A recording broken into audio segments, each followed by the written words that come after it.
Estimate the sum of 2/5, 1/3, and 7/12. I first need to remember that sum means the answer to an addition problem, so I need to estimate the adding of each of these fractions. And when we estimate, we are using our benchmark fractions.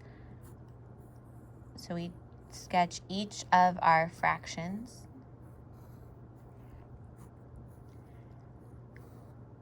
So my first one is representing 2/5. So I need to split this one into fifths and shade in 2 of those.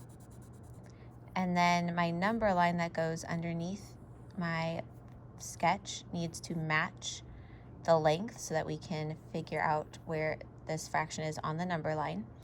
2/5 is less than 1 whole, so it is between the whole numbers 0 and 1. And halfway between 0 and 1 is 1/2. And 2/5 falls right here on our number line. And so as I'm looking to estimate 2/5 to either 0, 1/2, or 1 whole, I notice that it is very close to 1/2. So my estimated fraction is 1/2. I'm going to repeat that process with each of my other fractions, remembering that a number line goes on forever, so we need to have arrows. And again, 1/3 is less than 1 whole, so it is between 0 and 1 whole. Halfway is the fraction 1/2, and 1/3 falls right here. And so again, it is closer to 1/2. And lastly, I have 7/12. For twelfths, I like to start with thirds and then split each of those thirds in half. So now I have 6, and then again split each of those 6 in half. So now I have 12ths, and I need to shade in 7 of those.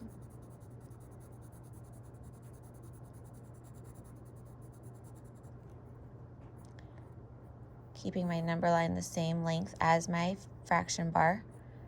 7/12 is also less than 1 whole. Our halfway point is at 1/2, which is the equivalent fraction to 6/12. And I notice that I am 1 unit past 1/2, and I am 1, 2, 3, 4, 5, 6 units away from 1 whole. Sorry, 5 units away from 1 whole. So now I know that this one is also closer to 1/2. So now I can add each of my halves together, which gives me 3/2, which is an improper fraction because my numerator is greater than my denominator. So that equals the same as 2/2 plus 1/2, and 2/2 is equal to 1 whole.